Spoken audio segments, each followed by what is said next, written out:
Snake at the Rock.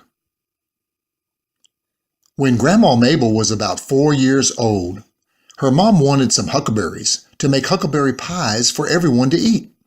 She couldn't go to the store to buy huckleberries because the store was too far away, so she asked Papa if he would go up on the mountain ridge near their house and pick the berries.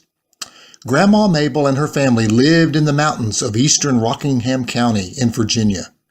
It was a bright and sunny Saturday as Papa came and took Mabel by the hand to go up on the mountain ridge.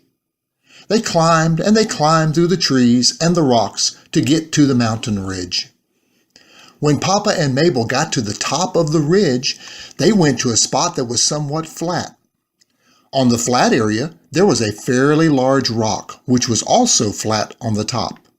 It was a good place to sit or sleep or listen to the wind whistle through the distant trees. The sun was beating down on them and it was really, really hot. So hot. Papa told Mabel to sit on the rock while he went slightly down the side of the mountain to pick the berries. He warned Mabel, "Don't go to sleep, because a snake could crawl up beside you and bite you." Well, Mabel didn't obey Papa. Mabel did exactly what Papa told her not to do. She was real sleepy, and she laid her head down on the rock and went sound asleep. When Papa came back from picking berries, he walked toward the rock and saw that Mabel had fallen asleep.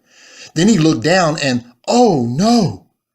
There was a big snake lying beside the rock. He tried to be very quiet and not move too much while he spoke Mabel's name and woke her up.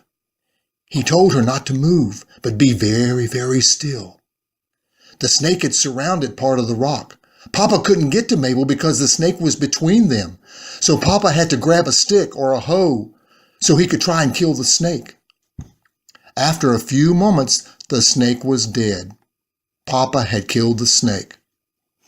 When it was all over and everyone was safe, Papa didn't fuss with Mabel, but he warned her again to be careful and always, always obey him.